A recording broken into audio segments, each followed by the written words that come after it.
Good morning. It's 9 o'clock. It's Thursday, so it can only be Coffee Kickstarter, and we're the Property Angels.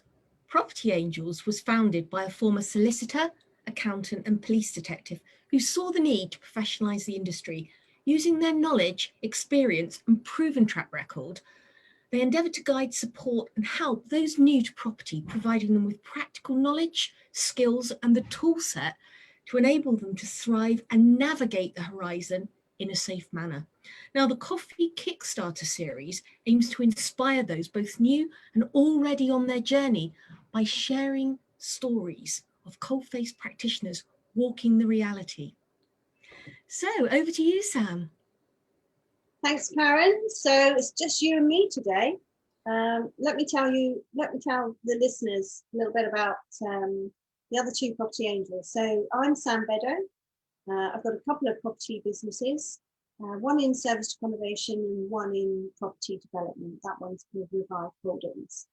I've been full-time in property probably 5 or 6 years now.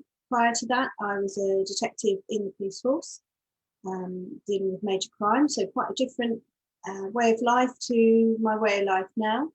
I've got experience in property in a variety of models. So that would be things like single buy-to-lets, HMOs, rent-to-rent SA, owned SAs, using pension funds, working with investors, auctions, title splits, commercial conversions, flips, quite a variety of different things.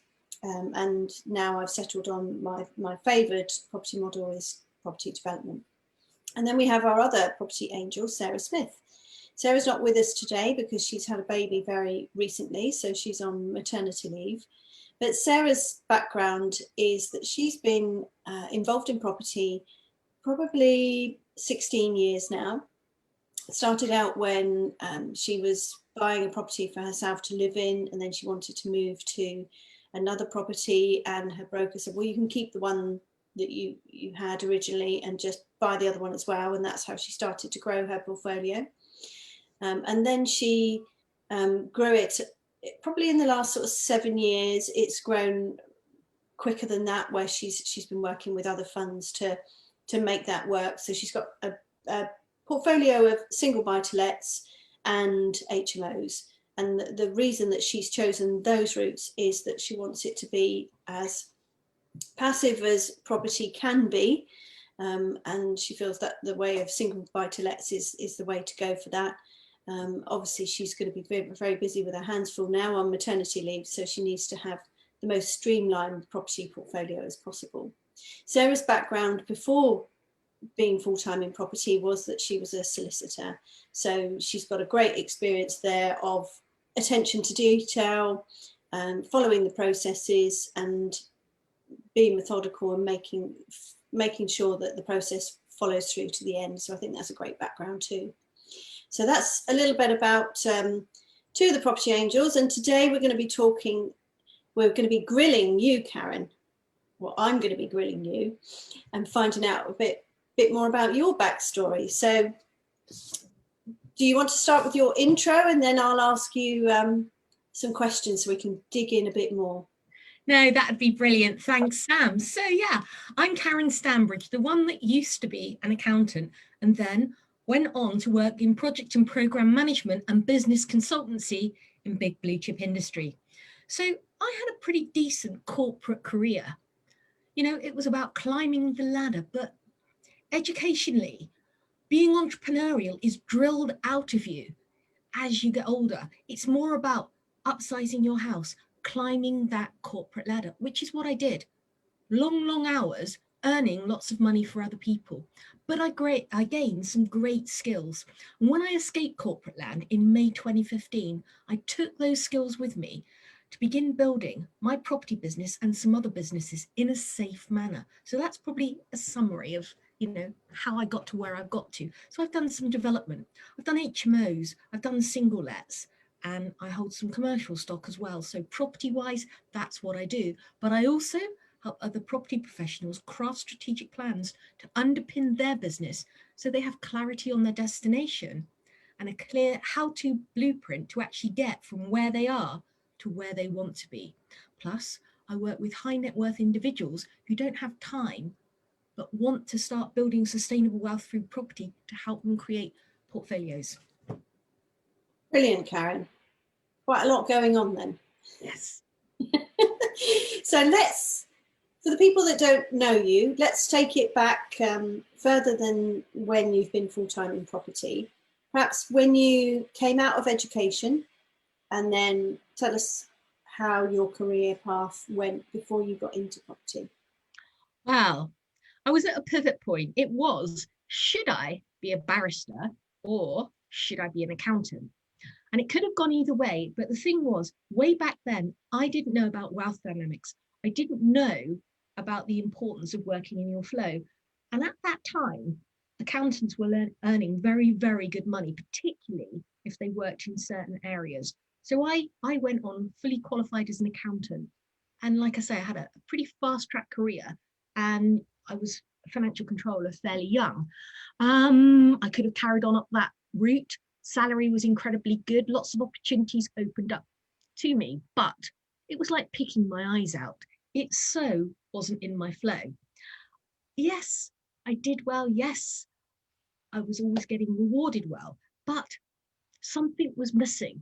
There was no, oh yeah, let's go for it. Let's do it again. And I didn't understand why, because back then, what was seen as success was climbing that corporate ladder and earning more money. Now I have a totally different mindset on that.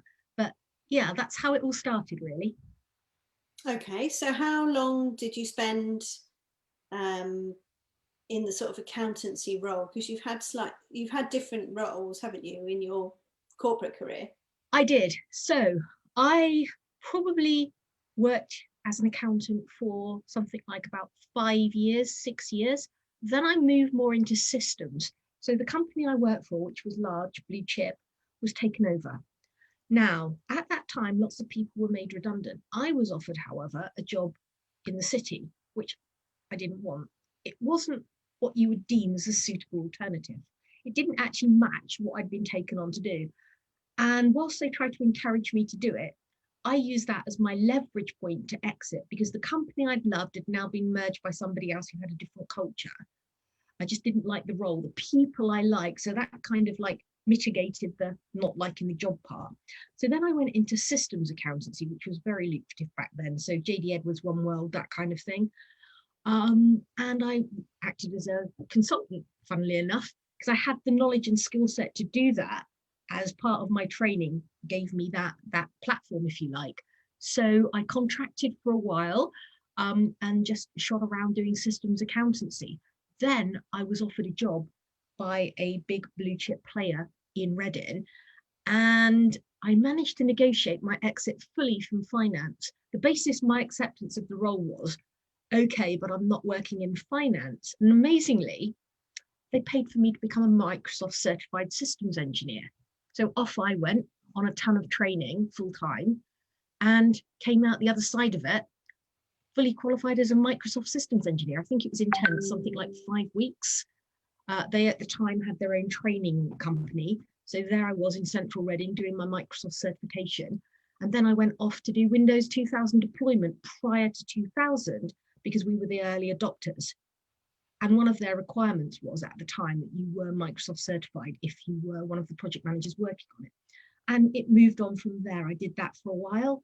I then moved into customer relationship management deployment, specifically working on Siebel, where I qualified as a business consultant under the Siebel methodologies.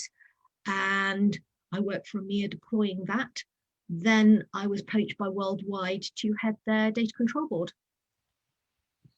Okay. And throughout all this promotion, were you enjoying the role then, or how was it feeling? Yes, in the early days. I loved it there in the early days. It was a time where, I know this sounds really sad, you could grab the stationery book and anything you fancied, chairs, things for your desk, filing trays, really expensive stuff, just order and got it. And at that time, the company I worked for, which was the Digital Compaq Hewlett Packard family, and at that time I was probably Digital Compaq. So yeah, just into the Compaq merger, but predominantly it was a digital company still. Their methodology, or their thought set, sorry, I should say, was if you traveled for the company, they would give you something back. So we always flew business class. So it was lovely. We played hard, but we worked hard as well. So it was real fun. The people were great. I had a really lovely time during that time. It wasn't all about squeezing people. It hadn't got so political as it did later on. And yeah, I enjoyed it. You know, it was great fun learning lots of new skills. I did Six Sigma and all that kind of jazz, you know, it was interesting. Yeah. So when did the change start that you wanted to look at other things? I was starting probably to get tired for the last 2.5, 3 years. It had got incredibly political. And as with many large blue chips, there were continual redundancy pockets. So expressions of wish where people could put themselves forward for redundancy, or certain teams were put at risk and they didn't know whether or not they were going to be impacted. And quite honestly, I found that draining. I did try to escape myself, but I was turned down a few times when I applied for redundancy, because by that time I'd already gained some military clearances as well. So this was towards the end of my career, and it was fairly high classification on military clearance. I'll just leave it at that. But that was a very desirable skill to have, let's say, along with the other business skills I had. So it meant there were certain things only a small group of us could work on. And so they weren't keen to lose me. But the problem was people in my team were, you know, really stressed. They were continually at risk of redundancy. And imagine working in that kind of environment. It gets really draining. You don't want to go back on the Monday. And it just changed. It was all about short-termism. We had a number of leaders come in at the very top who had different visions, and they never actually played out to fruition. And yeah, it just wasn't a good time. But this was mirrored in other companies. You know, culture had changed. It was all about the bottom line, the dollar sign, the pound sign. People were being squeezed, and I was seeing more and more people getting stressed. And I saw a massive increase in people being off sick through stress, through mental health. And I'd never seen so many people signed off. And it was quite interesting talking to friends, colleagues. They had it with family, with friends in other industries they worked in. It seemed to be a common theme, but it wasn't for me. And I was starting to think, this isn't what I want. I want something different now. I want to take control of what I'm doing. And I want to set the parameters and live life on my terms, basically. What was the sort of time that was? Was that the early 2010s? It was probably about 2012, the end of, because it took me about 2.5 years to get out. So I finally exited in May 2015 after some negotiation. But I'd applied numerous times before and always got told, don't bother applying, you won't get it. So that's interesting you say that, because the public sector was going through exactly the same thing in my experience in that sort of time. So fascinating that it was not just private but also public. Totally. There were a few marked exceptions, there always are. But another thing I saw, particularly in the tech industry where I worked, they'd gone through a massive acquisition phase. And I think this was part of the cause. They bought companies that really weren't the right fit culturally for them. Okay, so it started eroding what was a pretty good solid culture. And funnily enough, looking back in now, some of their acquisitions have been demerged again. We could see they weren't the right fit. It was obvious. But, you know, it was all about squeezing that bottom line back then. And if they thought bringing that in would bring them more bucks, that's what they did. So what was it about? Why did you choose property as opposed to something else? Why property? Well, I think for me, the reason I chose property was because I'd seen a few things and I'd seen other people doing a few things. And I just thought, do you know what, this property lark, it does seem interesting.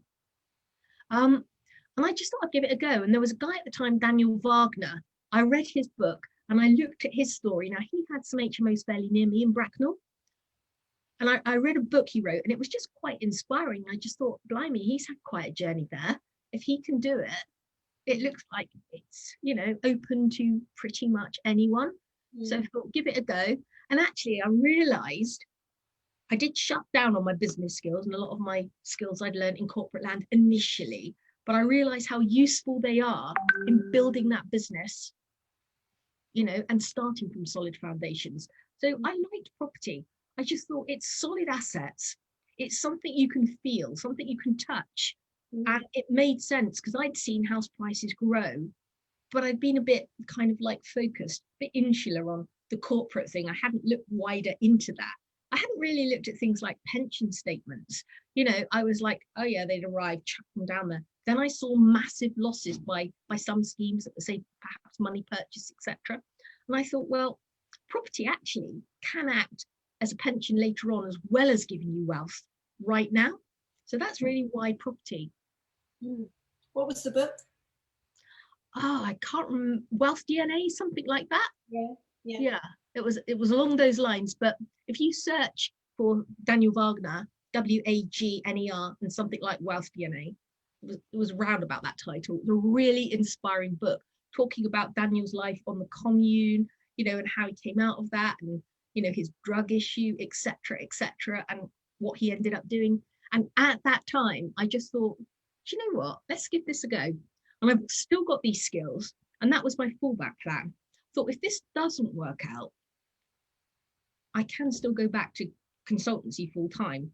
Now, I will add something else there as well. When I first escaped corporate land, my plan had been to work as a consultant 2 days in London, because, you know, you earn good money working in London, undoubtedly. But at the time, I couldn't find something that fitted with the time I had free. So I went big bang into property as well. But I'll caveat that with my other half is in a pretty good role. So I had that as a backup. Don't just jump in if you haven't got a contingency plan.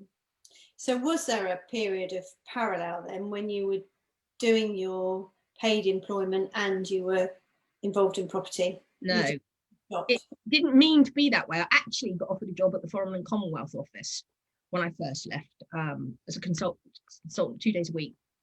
But the problem is, location they wanted me to work out of was fairly near Peterborough. It was that kind of way. I think it was Milton Keynesy way, somewhere in the country. But it was a long drive. So it would have meant staying away and then traveling for property training as well. It would have meant I was away for a big chunk of the week, and I didn't really fancy that. So looking back now, sometimes I think, it would have been quite nice to keep my finger in there, keep my clearances current and things like that. But I'm probably past that now. There was a phase where I did think, yeah, it would have been nice as another stream of income. But no, I went big bang. And yeah, it was like, do or die. You'd advocate that people do a lot of parallel working, so they've still got a bit of employment coming in. Totally. Or they have a partner who has that, you know, background there, working, bringing in a salary, can prove income, because otherwise in early days, getting funding can be very, very difficult. And it's actually even more difficult now. I would always advocate it. Yeah. But, you know, risk managing it, I took the view that if I had to go back, I could still go back. Probably couldn't now. I'm probably not employable now. None of us are now. And you mentioned wealth dynamics there. Yes. So this is Roger Hamilton. Is his thing. Tell us a bit more about that in case people don't know what that is. Okay, so wealth dynamics, it's kind of profiling, and it, based on the answers to a series of questions, identifies the type of role that you should be doing to be in your flow. And it actually turned on a number of lights for me, because it identified why there were certain things I loved doing, but it also made me realize why, despite being okay at them, there were certain jobs that just didn't light my fire, if you like. And things like that were the real deep detail, the accountancy side of things.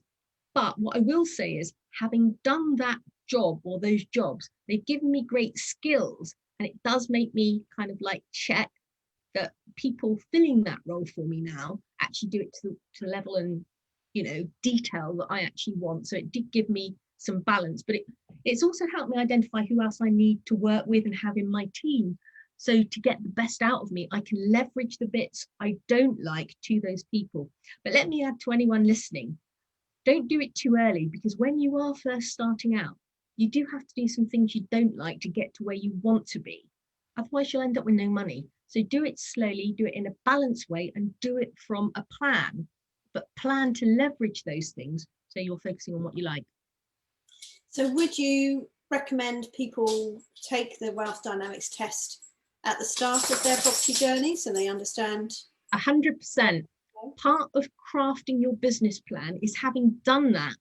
If you work with me on my methodology, so I have a 7-step process that we work through so that you can identify what really you need to be focusing on as we move down your journey, and who you need to be bringing in to backfill the bits either you're not good at or you don't like, even if you are good at them. So that you really get optimal performance from you. So what is your wealth dynamic? It's probably obvious to the people listening in. So I'm a star, funnily enough. I have creator as my second one, but yeah, very strong star. And my energies are dynamo and blaze.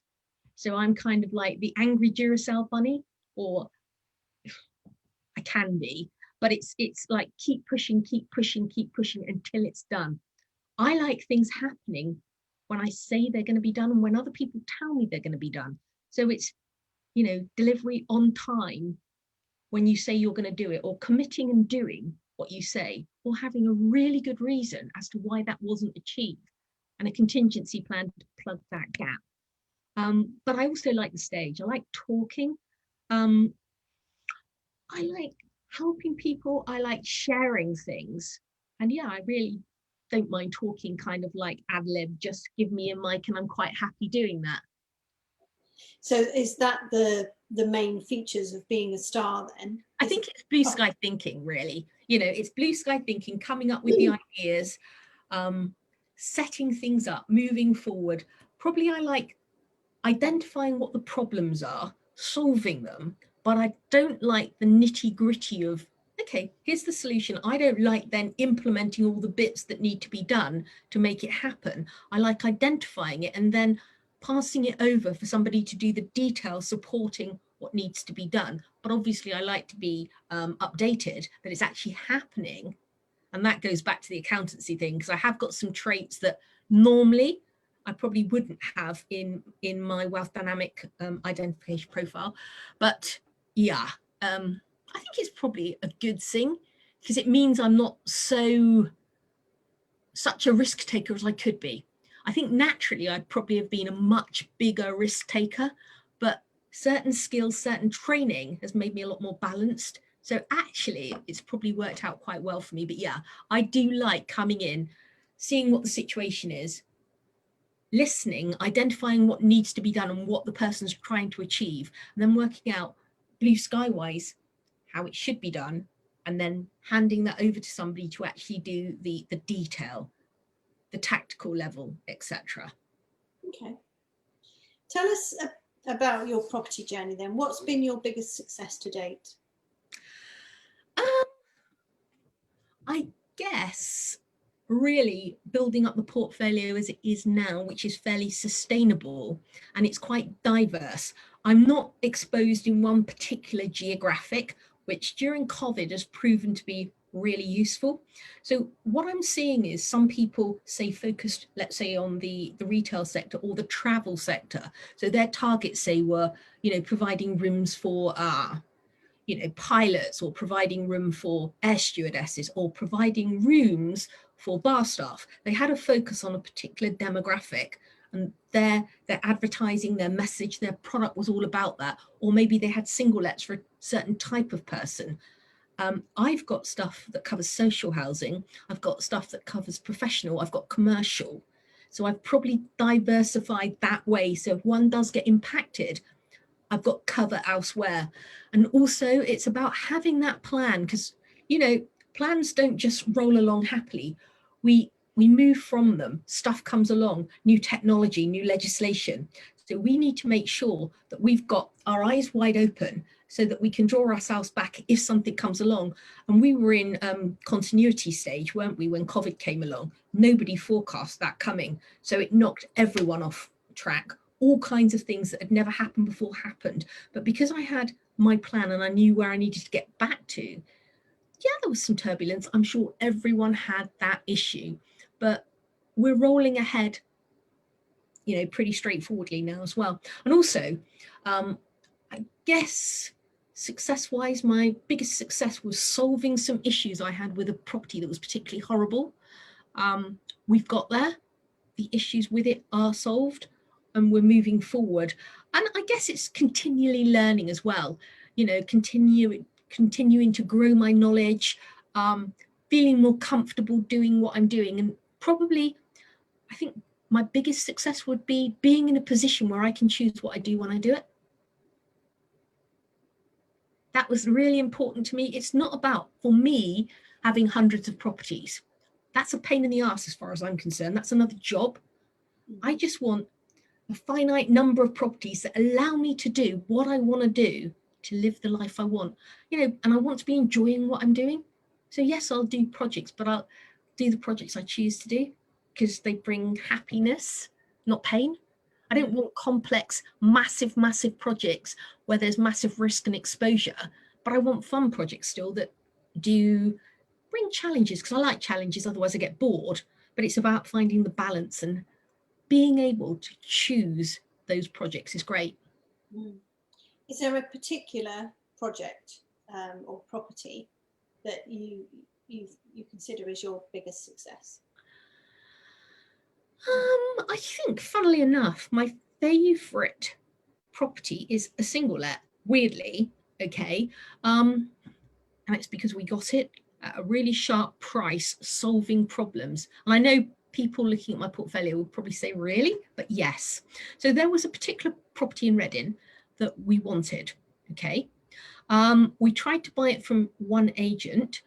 They were doing sealed bids. It didn't sell. Now, the backstory to that is it was a matrimonial split. And the agent selling it hadn't understood the complexities and challenges that the couple had. Basically, one was living in the house, one wasn't even living in the country anymore. It was a very sour situation. So after a number of months, I think it was 6 to 8 months, it moved from agent A to agent B, and still it couldn't sell. I got to know what the actual underlying issue was. And it was around timescales and flexibility on working with that couple to allow them to move forward. So we got it at a really sharp price. It's a property I really wanted anyhow. And it was just nice being able to solve the problem and create win-win scenarios for everybody. So it worked for us and it worked for them and allowed them to finally draw a line under it and move on with their lives. And whilst that might seem like the strangest of, you know, properties to choose, for me, that was the one I enjoyed the most because I understood what the issues were and I solved the problem. So was that communication with the agent that cracked it with that one, do you think, or the solicitors? What was No, that was me going stealth and finding out all information. You know how I like to check things out. So that was me kind of being nosy, which I naturally am, and finding out what was going on and connecting everyone with everyone and chasing everybody, but in the right way. So I didn't say, I've discovered this. It was more like, what about this? And if we did this, might this work? So it was kind of like almost making them think they'd solve the issues, but telling them the answer. Brilliant. Okay. What about a project that's not gone as well as you hoped, and what lessons? I did have one of those. I had a project where somebody was managing it for me because I had certain other things going on, and yeah, it didn't go well. It didn't go well at all. It took me a long time to solve all of the issues they caused, but they have now been resolved. And that project is perfectly fine. My lesson from that was, I know I need to have stuff in fairly close line of sight. So resultantly, I prefer properties where I can get to them pretty quickly now. So at the moment, we're looking at some projects and they're all, you know, fairly easy for me to jump in a car and be with them in a few minutes or 20 minutes or so. So, yeah. So is that what you'd advocate for people starting out? A lot of training schools, they suggest, you know, buy in the north, you might live in the south, you'll get different numbers on a how the values are different, aren't they? They are. And look, everyone's different and it's got to be what's right for you. Okay. Maybe you go through a journey, maybe you try up north, maybe you try in the Midlands and that works for you. Great. But bear in mind, if you're dependent on a couple of key people, if something happens to them, then what? So personally, I now prefer stuff much nearer to home that I can go look at. So we've got some projects we're looking at right now in varying stages, and being able to physically see them and get to them once, twice quite easily to check things out is so much easier. Because if you've got photographs, even if you've got measurements, actually walking around the area, even when you know it, and actually looking at the plans, walking around the site, it is so much easier than having to do it remotely. And I just naturally have a bit of a control freak thing. And people have told me I've got quite a high baseline on expectation, but it's not that. That's the standard I expect people to deliver to, because that's how I work. That's the standard I'm clear on. And, you know, in my values, it underpins everything we do.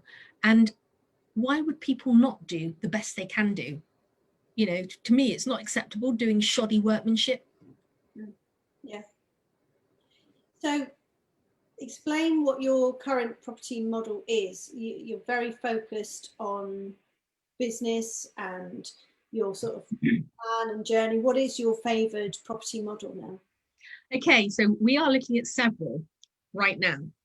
At the moment, in fact, today, one of the people I'm working with is looking at a bungalow, which we're looking to cut into 2 bungalows. We found several of those actual products, excuse me. And what we're looking to do is make sure they stack, make sure the plot's right, make sure the numbers work.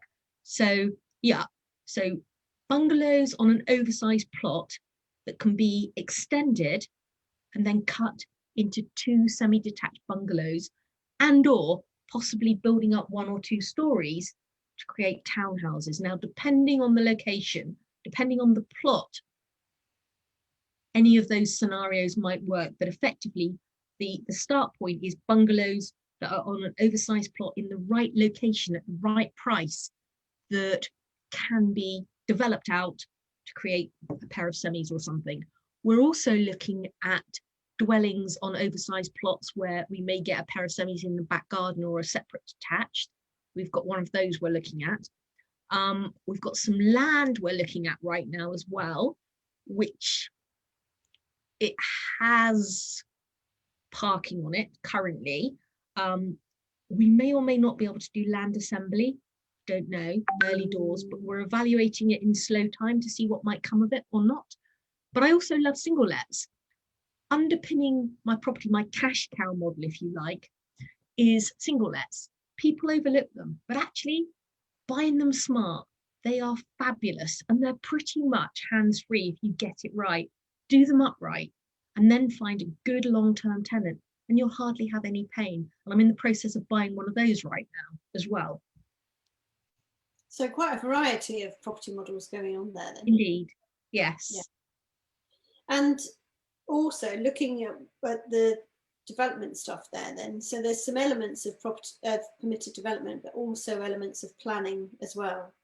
Totally, yes. So how do you mitigate risk with planning? It's really understanding the area, having a fallback plan, and knowing that you're buying smart, and as you go in, knowing what you're buying works in some way, shape or form, even if you don't get the maximum position out of the site. As we go in, we need to know something works on it at the price we're buying it. Okay, so multiple exit routes then. Totally. You should always have ideally 3, exits. and know what your fallback plan is if you don't get what you're hoping to achieve. Okay. And how are you coming to those conclusions? Have you got a trusted planning consultant that you're using for all of this? Well, the answer to that is I now hang out a couple of days a week in an office that a friend of mine owns, and there's an amazing community in there, and we are doing stuff together as well. So yes, there's somebody in there that's an architect, and in fact, not just any old architect, an award-winning architect, developer, investor, property accountant. So lots of skills in the office to soundboard off. A good friend of mine, on a Monday, we have what we call our property job centre. And so we soundboard off one another. And she's been around in the industry for many, many years. And so any kind of challenges, we kind of soundboard off one another. What do you think? What's the best approach? So I've got some great people that I reach out to. And of course, I've got the lovely property angels too. So does this mean that you do joint ventures, or do you work on your own? All of the above. Yeah. Yes. I'm not good with joint ventures generally, okay, but I've discovered who I need to work with to be okay. So the theme I always had was, your baseline's too high, Karen, but actually no, my baseline wasn't too high. I just wasn't JVing with the right people. And it's about know, liking and trusting, having the right values. And the problem is this, and I will jump in and share this now. I did know, like, and trust some of the people I work with, and they were lovely, but working with a friend is very different to being friends with that person. And how they are as a friend could be very different to how they are when you work with them. Okay, but I've also got lending partners as well, and I'm not great at that either, but I have had loans on a fixed rate of return from people, which I've fully serviced, but I'm getting far better at that. But I was pretty self-sufficient until fairly recently, because I just couldn't get people to do things the way I wanted, whereas now I've found a community that actually thinks and works in many ways very similar to how I do, and holds the same values, which is really good. So for somebody listening to this who's thinking about whether they want to have a JV or something, what would you suggest to them they need to think about before they leap into a joint venture arrangement with somebody? And it depends who that partner is, but you need to understand what your values are. Your values underpinning everything you do. And you need to make sure the people you're working with share those values. It's all very well them saying they do, but many don't. I've seen many, many, many JVs go wrong because people have jumped in too quickly. Some training tells people to, oh, let's go and JV with somebody in the room. You've known them for all of 5 minutes and you're thinking of jumping into bed with somebody on a JV. Really? You need to understand what that person's like.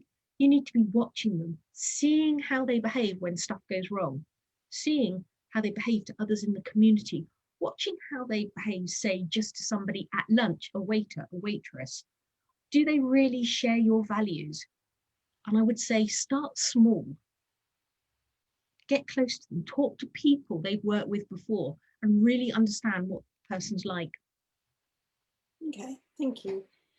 Do you have a typical day, Karen, or is everything different? I do have typical days, okay, but it's kind of like not atypical days. So Tuesdays and Thursdays, I typically go into, and as I say, the office a friend of mine owns, which is an amazing office in the centre of Reading. Really beautiful office, great location. And yeah, he's got some space in there right now. So message me if somebody is looking for space in Reading. Great location. So that's a Tuesday and a Thursday. Obviously on a Thursday we do coffee Kickstarter first thing as well, which is lovely. That starts the day and shapes it really right. With yourself and with Sarah, we co-host Partners in Property, so that's a monthly thing. Typically on a Monday after our coffee meet for our Partners in Property local members, I try to focus on finding properties on sourcing. So I try to keep abreast of what's going in the market, what properties are kind of like selling really well. I look at the market performance. I look at what's been reduced, new properties to the market, talking to agents, and also looking directly direct to vendor using a few tools.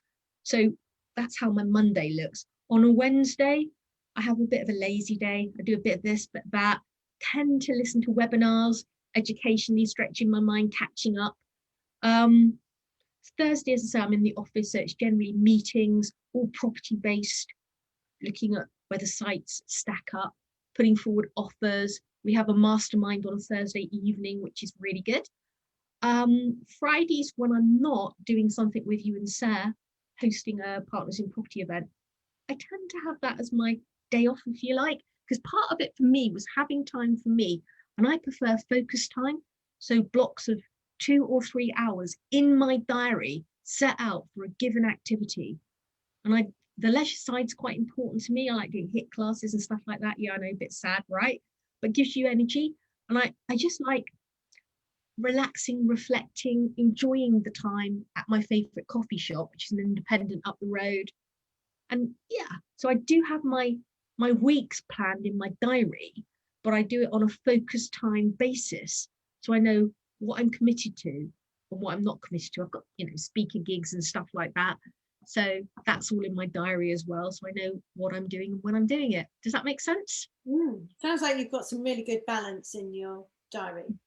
I have now, yes. Yeah.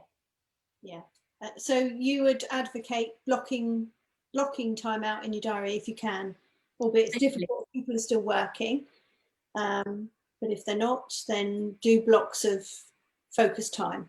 Blocks of focus time, and not just for the stuff related to your business, but you time, stuff to say go to the beauty salon for a facial or a manicure, or time when you're going to the gym. Because remember, part of having a fit business is having a fit mind and body. And too many people just push, and it's up.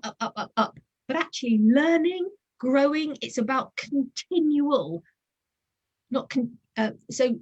continuous. So you go up, then you bed it down, and then you go on your next spurt. Okay, not just keep pushing, because otherwise you forget those lessons learned down the bottom and they start eroding and you don't get the value from them.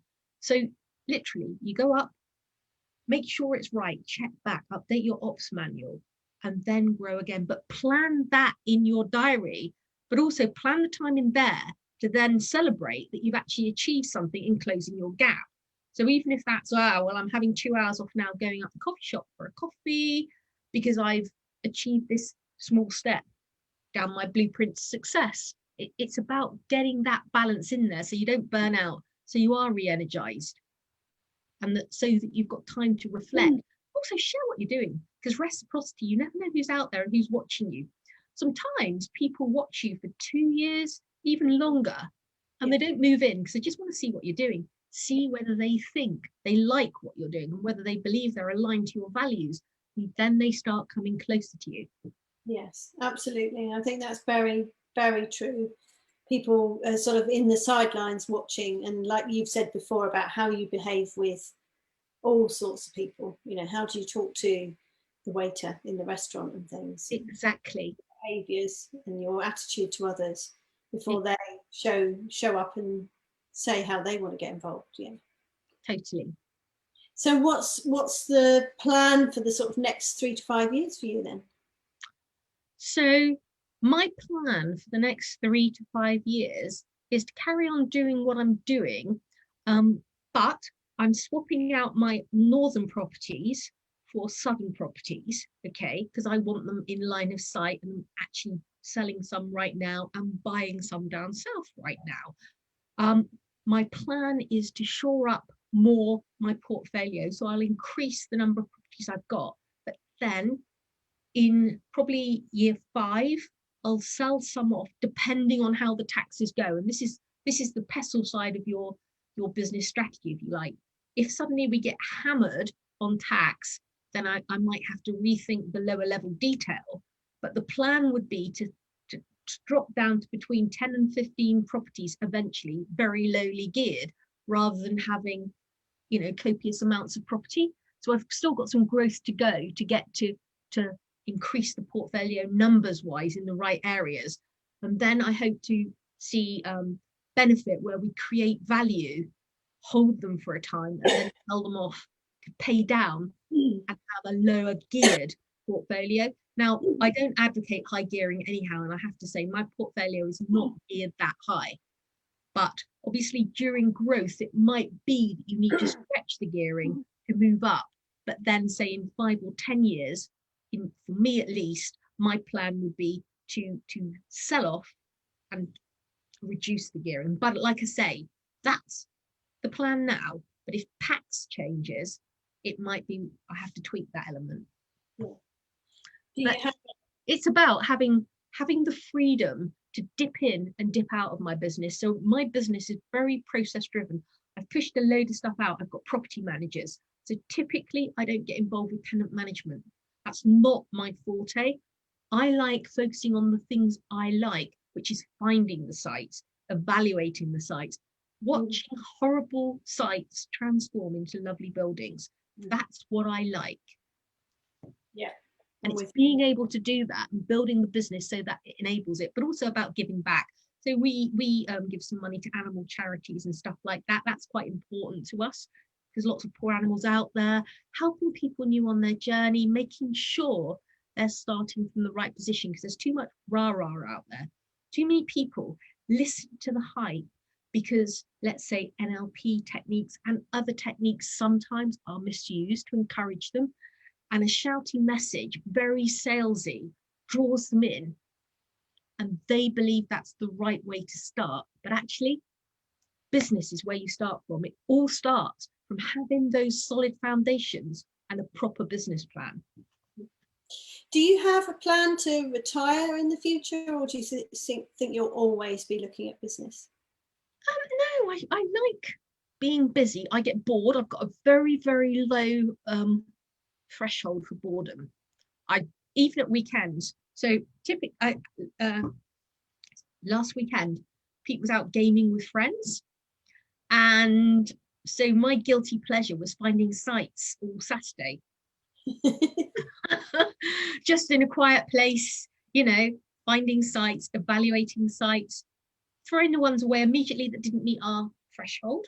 And yeah, not will I enjoy it? No, I can't see that, because then you just get staged, you get bored, you get tired.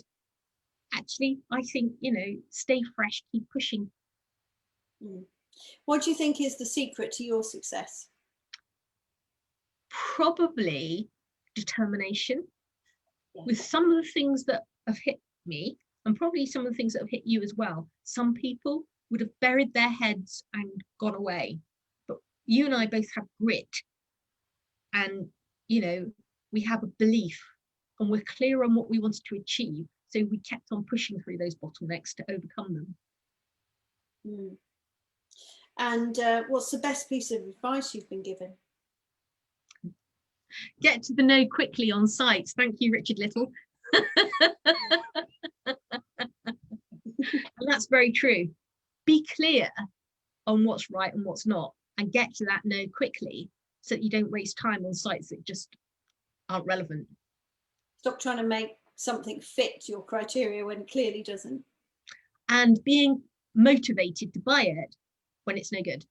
And I think that's incredibly important right now, because we're seeing values starting to drop. We've got sites, we haven't personally, but I know people that have projects in flight that are struggling to come out the other end because they're not getting the values they thought they would get, which means they've got to somehow funding gap, say a lower loan to value level, because whilst the GDV might still be where they thought, perhaps the lender's appetite when they're trying to exit the other end, if they're looking to retain it, is not as stretched as it was. So they've got a funding gap to refinance it and pay back lenders.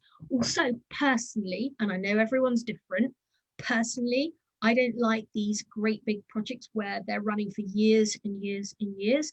For me, the market changes. So I prefer smaller projects. And yes, I fully understand the effort's the same, the knowledge is the same. But for me, that's not what I want. I want smaller projects that work. Yeah, In and out. Yeah. You know what's on the horizon. Don't want to span multi-years. Yeah. Yeah. Because the volume of money involved in those is huge as well, isn't it? Exactly. And yeah, I could do it if I really wanted to, as could you, but I know you have a similar view on that. Yeah. It just doesn't fit right. Too stressful. Yeah, absolutely. And that's not meeting with your values, the stress, is it? With, you know, your freedom and choices of how you spend the lifestyle I envisaged. I don't want the stress. I want to enjoy what I'm doing. So yeah, that's not for me. What's the best resource that you're using at the moment for your property business?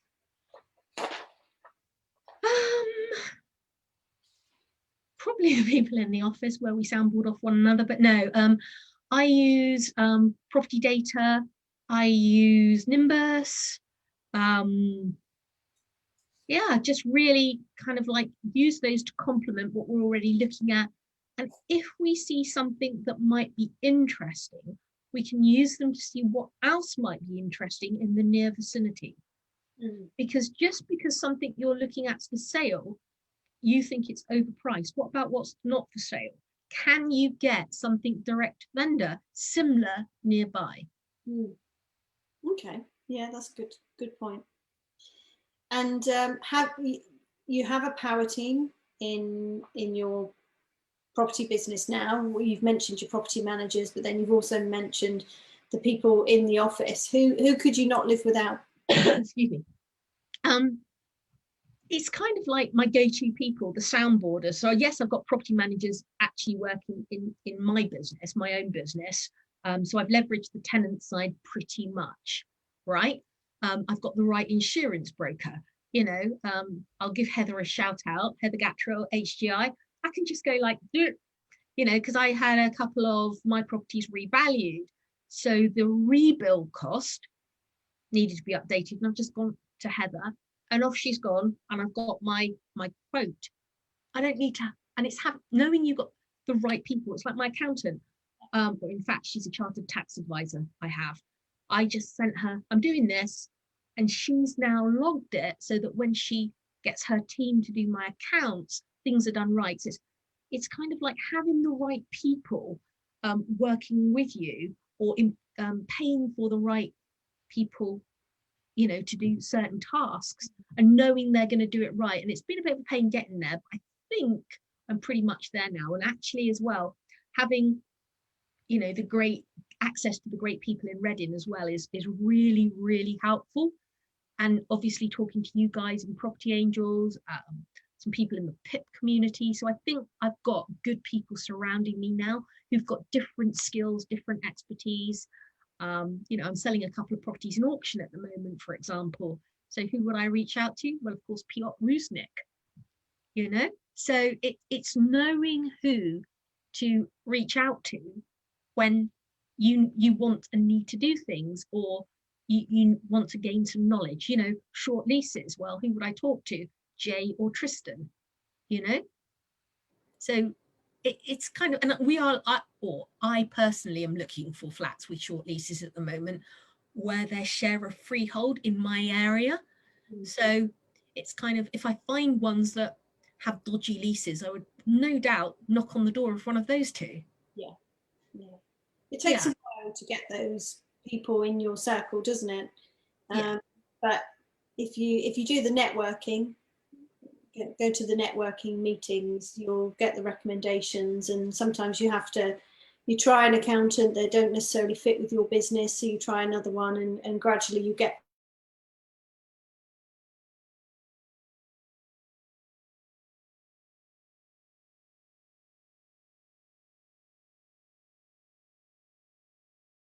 in 6 months. Well, let me tell you something. Property's the long game. There are a few exceptions, but most of what you hear is bullshit. Property is the long game, and you don't want to expose yourself and be on a cliff edge and it be a win that time, but your next project just fail and you lose everything. Yeah, stuff does happen, and people, genuinely great people, sometimes do have problems in their business. That's a different story. If you're starting in property, do it over a duration. Plan, compound your wealth and grow it safely and slowly. So if you had to start over again, what would you do different? If I was starting again, what I would do different is I would only invest near home. Okay. That was a lesson. That's not to say it all went horribly wrong, but we had some horrible challenges along the way, stress, pain, and money to sort out a number of issues. Yeah, my personal take is starting again close to home. With what particular property model? Well, I didn't start the traditional way anyway, you see. It wouldn't bother me starting this way. I started with illegal HMOs. So they tell you to start with single lets. I don't necessarily think that's what you have to do, but it's all about what knowledge do you start with and who's your support network and who's doing or done what you want to do, and can you shadow them to learn from them. So that's a great way to learn knowledge, shadowing, giving your time for free, being there, if you like, factotum, running around, sitting in the corner, making notes, social media updates, that kind of thing, sitting in the corner, just learning from them so that you're creating a win-win scenario, you know, maybe even, I don't know, painting walls, cleaning, just doing what that person needs to do because they're generously giving you their time and knowledge. And there are people out there, but make sure you choose the right people who really have done what you're looking to do. Learn from them that way. Yeah, that's what I'd say. Offer yourself as kind of like an intern. Totally. Yeah. Totally. Yeah. Because, you know, I've seen some really great people who are so generous with their time, and all they ask kind of back is that somebody does that kind of thing, even if it's just going to make the coffee, running out, getting them coffee. But then you sit with them, you get to sit in on meetings. You can shadow them while they're going to site, see how they deal with people, how they deal with the issues that come up on site, because projects are not easy. If anyone tells you you're just going to get a project and it's going to run smooth end to end, laugh at them. Projects don't work that way, generally speaking. And it's about how you deal with it, how you bring it back on track, and how you manage it, and how you manage the people to get the best out of them. Is there any points that you think we may have missed that you want to get across, Karen? I think we've probably pretty much covered everything, really. So hopefully everyone listening in has learned a little bit more about me today. And I know we've already done shine the spotlight on Sam, so we've still got Sarah to do. But yeah, please do reach out to us at Property Angels if we can help you at all. We have, 20-minute slots where we'll book you in and point you in the right direction to help you. But that's probably about it. So what is the best way? What's your favourite way for people to get in touch? For me personally, drop me a message on LinkedIn. Okay, brilliant. Okay, well, let's wrap up. I know you've got a busy day. You've got to be dashing off to that office in Reading. Indeed. Your development plans. So it's been great to share with everyone a bit more about you and how we're all sort of getting on with it and head down with the business. Perfect. So great day. Thanks everyone for listening. If you didn't watch us live, then catch us on a watch party or the replay on our Property Angels page. Look forward to seeing you next week. Thanks everyone. Bye. Bye.